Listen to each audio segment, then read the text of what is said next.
السلام عليكم ورحمة الله تعالى وبركاته. تنتمنى هذا الفيديو يلقاكم في أحسن الأحوال، وشكرا على كل المبادرات وشكرا على التعليقات.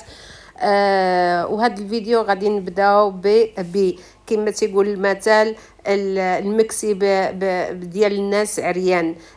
وحنا العدو الكلاسيكي ديال هاد الجيران ديالنا، ولكن دائما الحوايج ديالنا تيبغيوهم وتيديروا المثال ان حتى من هذوك الطائرات ديال اطفاء الحرائق داروا بانهما ديالنا وداروا لا فوتو ديال هذيك التصاور اللي دايرين في المقر ديالهم، كما تنقول لكم انهم ماشي تينقلوا بواحد هذا الذكاء ولا هذا، ان دابا نحط لكم نقلوهم بانهم راه شراو 4 من هاد الطائرات وحيدوا هما وفي نفس المكان. وقالوا بان راه هاد الطائرات بحال هذا، لان ما عرفوش بان هاد الطائرات فيهم خط احمر وخط اخضر، دائما الرمز ديال العلم المغربي. هادشي هما ما عرفوش، ولكن هما المشكل ديالهم انهم تينقلوا باش ينقلوا ولا باش يعطيو للشعب واحد الفكره ويخليو غادي في الخطا بان راه هاد الحكومه راه تتخدم على من صالح الشعب، وهما هادوك الطائرات ديال المغرب. ما شاء الله، لا حول ولا قوه الا بالله. هذا الشيء تيضحك ديال هاد الناس، ولكن الشعب باقي تيشوف بان حنا المغاربه حنا هما الاعداء ديالو. ولكن واحد النهار غادي يشكرونا اننا تنحلوا لهم عينيهم بانهم خاطئين، ويا رب يكون عافيهم شي ناس، واحد الفئه اللي تفكر في هذاك الشعب وتفكر في هذيك الدوله. ولكن تنشوفوا ان هاد الناس حنا الاعداء ديالهم، وما حنا ما خصكمش حنا تهاجمونا بالتعاليق ديالكم وبهذيك سوء الاخلاق ديالكم. هاجموا النظام ديالكم، هاجموا الحكومه ديالكم، اما حنا ماشي حنا اللي تنحكموكم، ماشي حنا اللي مخلين الشعب جيعان، ماشي حنا اللي مخلين الشعب انه تيدير الطوابير، ماشي حنا اللي مخلين الشعب تيهدي هذا النظام تيهدي فلوس الشعب وتيمشي وتيعطيهم من اجل واحد القضيه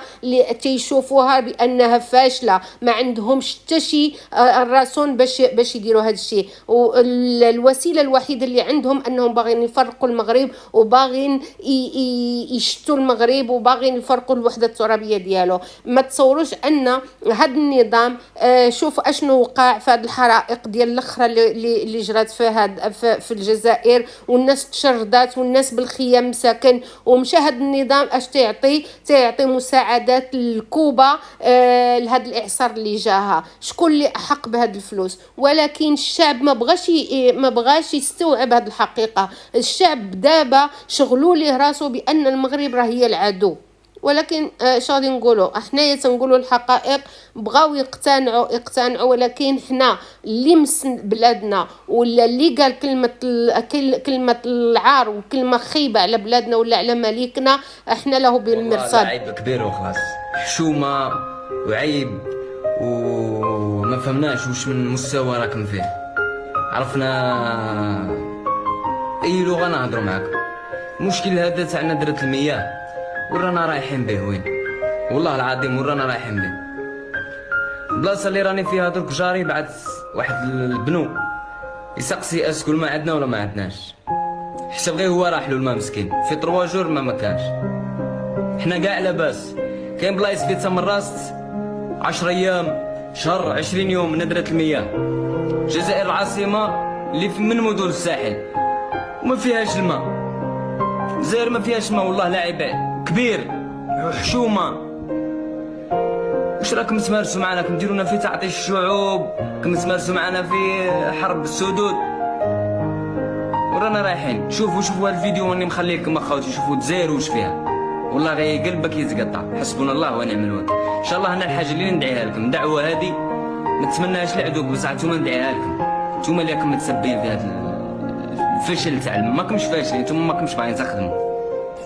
ان شاء الله عند ربي عند يوم الحساب ان شاء الله تشتاقوا قطره تاع ما تشربوهاش. هذا ما كان، يا رب العالمين. باش تخلق بلبله سيادة الرئيس، أنا هضرنا على العطش، هضرنا على الماء، على المجهودات تاع الدولة باش توفر الماء، الناس نساو باللي كانوا يشربوا الماء المالح، اليوم راهم غضب والماء وهذه وغضب في النقل وغضب في هذه وغضب خلق غضب.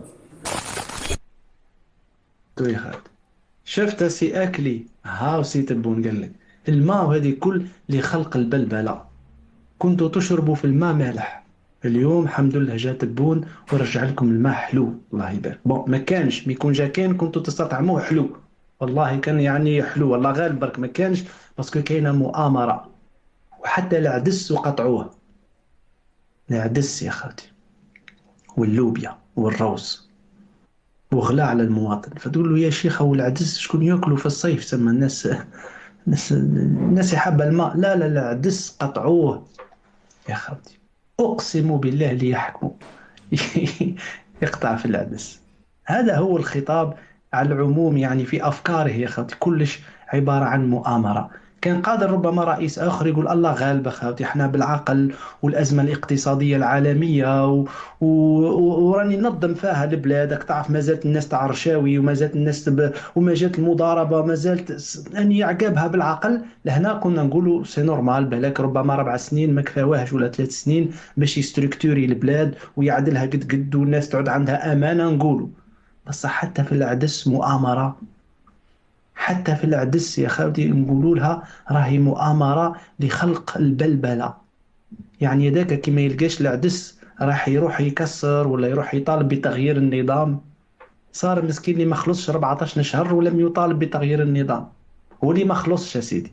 هل نسميوها هذه زعزعه استقرار الوطن؟ الشركات الوطنيه اللي ما خلصتش الخدامه، هاي تاع الدوله وما خلصتش الخدامه كونستريب است مثلا، هذه مش زعزعه وهذه مش هذه خلق الفوضى. وش نسميوها هذه؟ حتى الناس كي توقف تقول عمي تبون عمي عياو مسكين عمي السيد راهو قريب جدهم زعما كبر هما ما زالوا في عمي تبون ما كانش.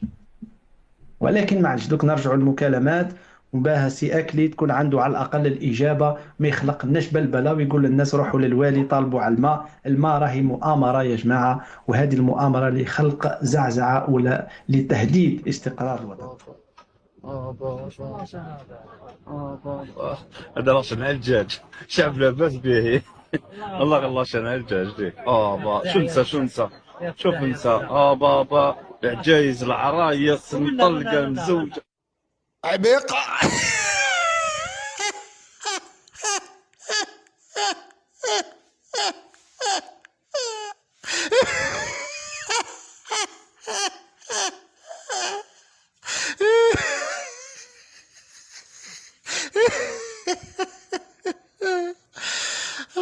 ايش كيقول لك القوة الضاربة في حلق البطيخة، الكوكب، القارة، النيزك، نحن نشارك في البريكس، نحن الدولة التي ليس لها مثيل في العالم، نحن دولة عظمى. هاك العظمى حبيبي، عارف ايش هتاخد الغلقات في المخدرات. شكون كيتحمل المسؤولية؟ الغبي. فين هو هذا النظام عندكم وهذا العسكر وهذا الدرك وهذا فين هما ملي خلاوكم تغرقوا في المخدرات؟ فين هو المخزن تاعكم؟ الا يفترض انه يكون خدام شغله ويحميكم ويحمي الشباب والاطفال وسميتو؟ راك ماشي قلت كاينه ظاهره، لا قلتي غارقه. انت مره اخرى تفضح الجزائر، قلتي بانها غارقه في الحسقه، قلتي بانها غارقه في المخدرات، قلتي بان المدن الشرقيه عندها طابع مغربي، وقلتي بان المدن الشرقيه راها في منطقه ساخنه. 4 تاع الاعترافات. لو كان كنت انا حاكم والله حتى نديك الحبس 6 سنين. لو كان كنت انا حاكم نرفع عليك دعوه تما في الجزائر تمشي 6 سنين الحبس.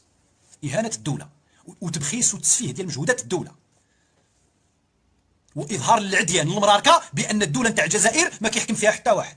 دير اللي بغيتي، سير نطال مروكي في يومين دير لاباس، لا حسيب لا رقيب في الجزائر. هذا الاعتراف نتاع بوسبير الغبي العابط.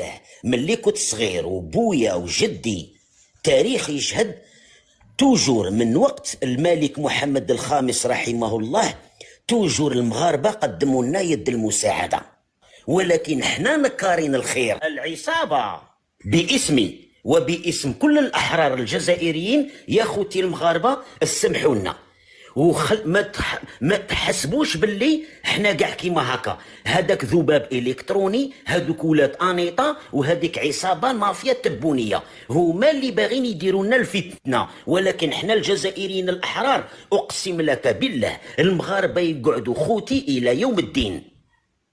المغاربه يقعدوا خوتي الى يوم الدين. انا باسمي وباسم كل الجزائريين الأحرار، الله يجعل تقبلوا مني هاد السماح يا خوتي المغاربة، سامحوني.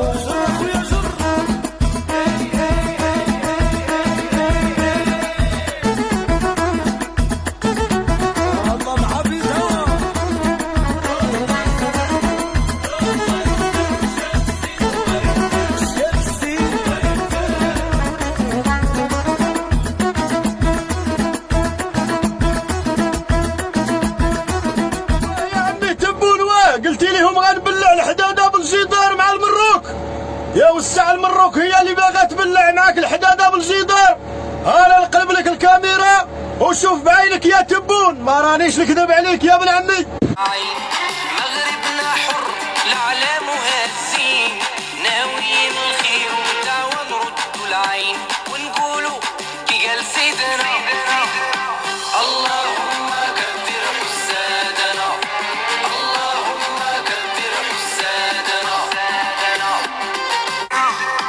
اللهم كبر حسادنا، اللهم كبر حسادنا.